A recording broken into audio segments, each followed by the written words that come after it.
हरे कृष्ण राधे राधे गौर हरि हरि बोल।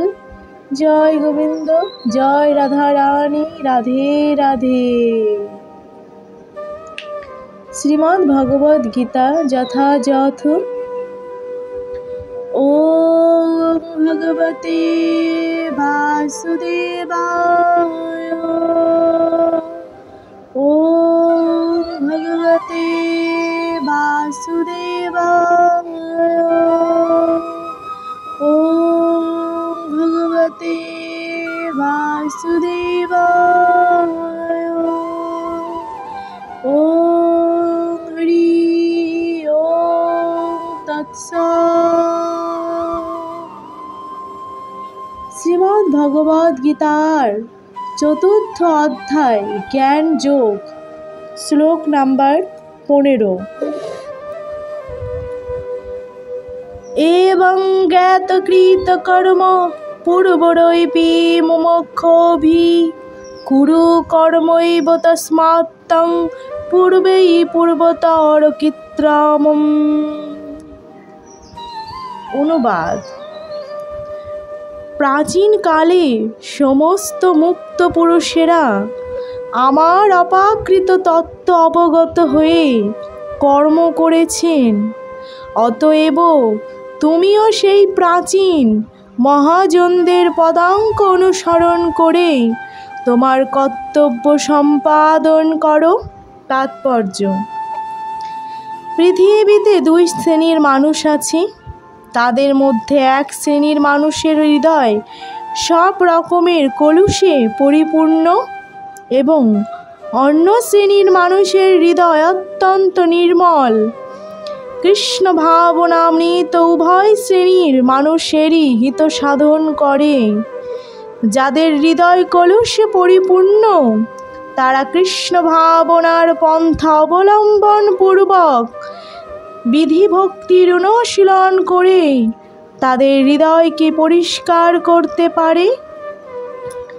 আর স্বাভাবিকভাবেই কলুষমুক্ত মানুষেরা একই কৃষ্ণ ভাবনার অনুশীলন করতে পারে, যাতে অন্য মানুষেরা তাদের দৃষ্টান্তমূলক কার্যকলাপ অনুসরণ করে উপকৃত হতে পারে। মূর্খ মানুষেরা কিংবা কৃষ্ণ ভাবনায় নবাগত মানুষেরা অনেক সময় প্রকৃত জ্ঞানের অভাবে সব রকমের কাজকর্ম পরিত্যাগ করতে চায়। রণাঙ্গনে অর্জুনের কর্তব্য কর্ম পরিত্যাগ করার বাসনাটি ভগবান শ্রীকৃষ্ণ অনুমোদন করেননি। আমাদের কেবলমাত্র জানতে হবে কিভাবে কর্ম করতে হয়। কৃষ্ণ ভাবনাময় কার্যকলাপ পরিত্যাগপূর্বক একান্তে কৃষ্ণ ভক্তির ভান করে বসে থাকার চেয়ে ভগবান শ্রীকৃষ্ণের সেবা করাই উদ্দেশ্য। সব রকম কাজকর্মে নিয়োজিত হওয়া প্রকৃতপক্ষে অনেক বেশি গুরুত্বপূর্ণ। তাই ভগবান অর্জুনকে এখানে নির্দেশ দিয়েছেন পূর্ব উল্লেখিত সূর্যদেব, বিভীষণ আদি তার ভক্তবৃন্দের পদাঙ্ক অনুসরণ করে কৃষ্ণ ভাবনাময় কার্যকলাপে নিয়োজিত হতে। পরমেশ্বর ভগবান তার অতীতের সমস্ত কার্যকলাপ সম্বন্ধে অবগত এবং অতীতে ভক্তিযোগে তার সেবায় নিয়োজিত ভক্তবৃন্দের সম্বন্ধেও তিনি অবগত। তাই তিনি সূর্যদেবের কার্যকলাপের দৃষ্টান্ত দিয়েছেন, যিনি কোটি কোটি বছর পূর্বে ভগবানের কাছ থেকে এই কৌশল আয়ত্ত করেছিলেন। ভগবান শ্রীকৃষ্ণের এই সমস্ত শিষ্য সমূহে এখানে মুক্ত পুরুষ বলে উল্লেখ করা হয়েছে, যারা শ্রীকৃষ্ণের নির্দেশ অনুসারে তার সেবায় রত থাকেন। হরিবোল হরিবোল। শ্লোক নাম্বার 16। কি কর্ম কি অকর্ম ইতি কব্বয় অপি অত্র মহিতাং তত্ত্বকর্ম প্রবক্ষ্যামি যজ্ঞ জ্ঞাতামক্ষসে অশোভূভাতম।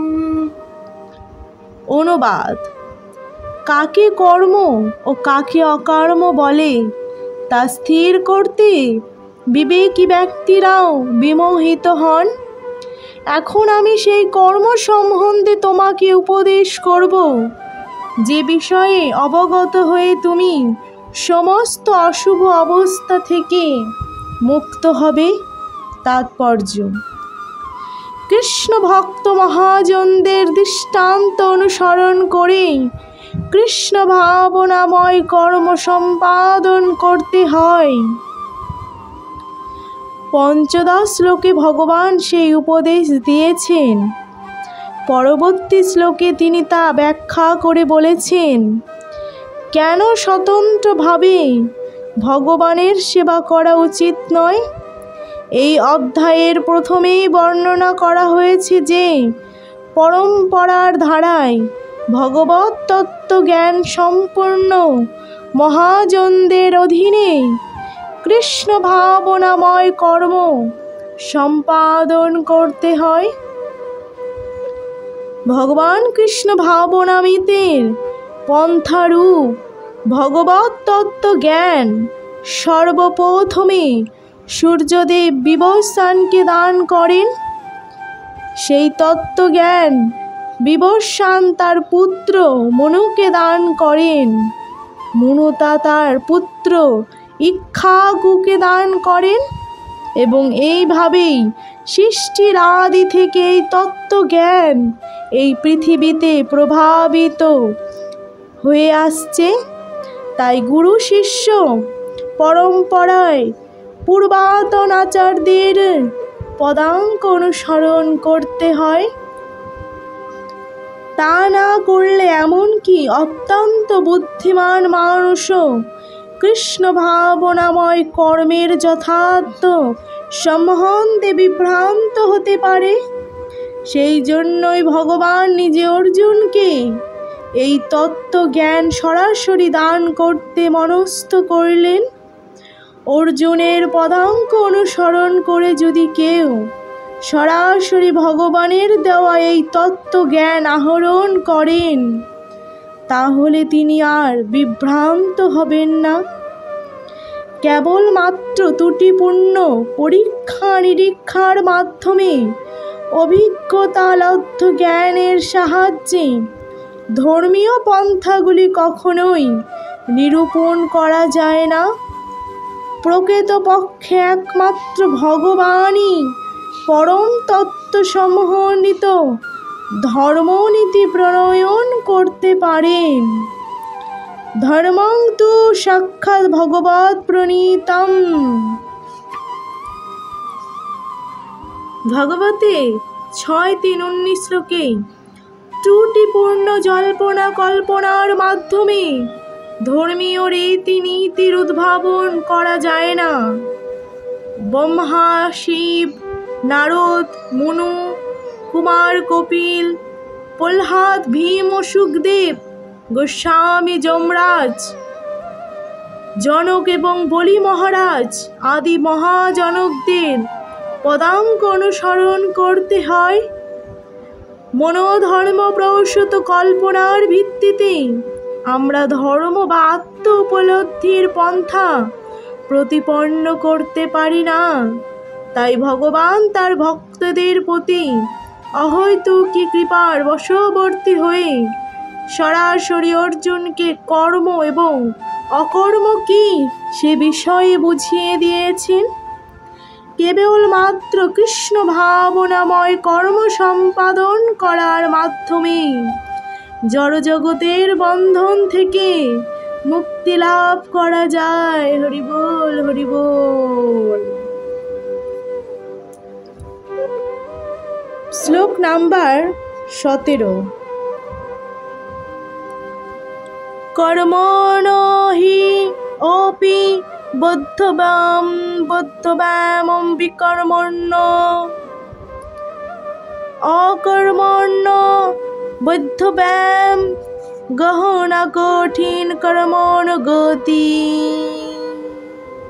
অনুবাদ: কর্মের নিগূঢ় তত্ত্ব হৃদয়ঙ্গম করা অত্যন্তই কঠিন, তাই কর্ম, বিকর্ম ও অকর্ম সম্বন্ধে যথাযথভাবে জানা উচিত। তাৎপর্য: কেউ যদি সত্যি জড় জগতের বন্ধন থেকে মুক্ত হতে চায়, তবে তাকে কর্ম, অকর্ম ও বিকর্মের পার্থক্য জানতে হবে। তাকে কর্ম ও কর্মের প্রতিক্রিয়া এবং বিরুদ্ধ কর্মের পুঙ্খানুপুঙ্খ বিশ্লেষণ করে দেখাতে হবে, কারণ এটি একটি অত্যন্ত কঠিন বিষয়বস্তু। কৃষ্ণ ভাবনা এবং তার পরিপ্রেক্ষিত সম্পাদিত কর্ম সম্বন্ধে বুঝতে হলে প্রথমেই ভগবানের সঙ্গে নিত্য সম্পর্কের বিষয়ে জানতে হবে, আর সেটি হলো জীবের স্বরূপ হয় কৃষ্ণের নিত্য দাস। তাই কৃষ্ণ ভাবনায় ভাবিত হয়ে ভগবানের সেবা করাই প্রতিটি জীবের পরম কর্তব্য। সমগ্র ভগবদ গীতায় ভগবান আমাদের এই সিদ্ধান্ত অনুসারে শিক্ষা দান করেছেন। এছাড়া অন্য যে কোনো চিন্তাধারা এবং কর্ম এই সিদ্ধান্তের বিরোধিতা করে তাকে বলা হয় বিকর্ম, অর্থাৎ নিষিদ্ধ কর্ম। এই সমস্ত তত্ত্ব জ্ঞান সম্পূর্ণভাবে উপলব্ধি করতে হলে ততজ্ঞ কৃষ্ণ ভাবনাময় ভক্তের সঙ্গে সঙ্গ করতে হবে, সাধুসঙ্গ করতে হবে এবং তাদের কাছ থেকে গিররহস্য বা এই জ্ঞানের যথার্থ মর্ম সম্বন্ধে শিক্ষা গ্রহণ করতে হবে। এভাবেই জ্ঞান আহরণ সরাসরি ভগবানের কাছ থেকে জ্ঞান আহরণ করার মতোই।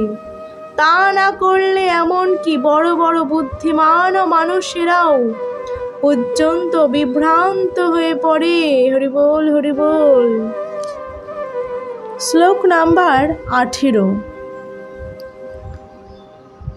কর্ম অন্য কর্ম যা পশ্যে অকর্মণি কর্ম চ কর্ম সবুদ্ধিমান মনুষ্যস্য সযুক্ত কৃতস্ন কর্মকীতং। অনুবাদ: যিনি কর্মে অকর্ম দর্শন করেন এবং অকর্মে কম দর্শন করেন, তিনি সমস্ত মানুষের মধ্যে বুদ্ধিমান। সব রকম কর্মে লিপ্ত থাকা সত্ত্বেও তিনি চিন্ময় স্তরে অধিষ্ঠিত। তাৎপর্য: কৃষ্ণ ভাবনায় অধিষ্ঠিত হয়ে যে মানুষ ভগবানের সেবায় ব্রতী হয়েছেন, তিনি স্বাভাবিকভাবেই সব রকমের কর্মবন্ধন থেকে মুক্ত। তার সমস্ত কর্মই ভগবান শ্রীকৃষ্ণের সেবার জন্য সম্পাদিত হয়ে থাকে। তাই তার কৃতকর্মের ফলস্বরূপ তাকে আর সুখ অথবা দুঃখ ভোগ করতে হয় না। এভাবেই তিনি সমগ্র মানব সমাজের মধ্যে বুদ্ধিমান, যদিও তিনি শ্রীকৃষ্ণের জন্য সব রকম কর্মেই লিপ্ত হন। অকর্ম কথাটির অর্থ হচ্ছে কর্মফল রহিত কর্ম। নির্বিশেষবাদীরা কর্মফলের ভয়ে ভীত হয়ে সব রকম কর্ম পরিত্যাগ করে। তারা মনে করে কর্ম করলেই তার ফল ভোগ করতে হবে এবং সেই সমস্ত কর্মফল তাদের মুক্তির পথে প্রতিবন্ধক হয়ে দাঁড়াবে। কিন্তু সর্বশেষবাদী ভক্ত খুব ভালোভাবেই জানেন যে তিনি হচ্ছেন ভগবানের নিত্য দাস। তাই তিনি সর্বতোভাবে ভগবান শ্রীকৃষ্ণের সেবায় নিয়োজিত থাকেন। যেহেতু ভগবানের সেবা করার জন্য তিনি সমস্ত কাজকর্মই করেন, তাই তিনি কেবল চিন্ময় আনন্দ উপভোগ করেন। তাই বলা হয় কৃষ্ণ ভক্ত নিষ্কাম, কারণ তার ব্যক্তিগত কোনো কামনাই নেই। তিনি তার নিজের ইন্দ্রিয় তৃপ্তি সাধন করবার জন্য কোনো কিছুই আশা করেন না। ভগবান শ্রীকৃষ্ণের নিত্য দাসত্ব করার পর পরম আনন্দ লাভের ফলে তিনি জড় ইন্দ্রিয় সুখভোগের সমস্ত বাসনার নিরর্থকতা উপলব্ধি করে সম্পূর্ণভাবে কর্মফলের বন্ধন থেকে মুক্ত হন। হরে কৃষ্ণ, রাধে রাধে, গৌর হরি হরি।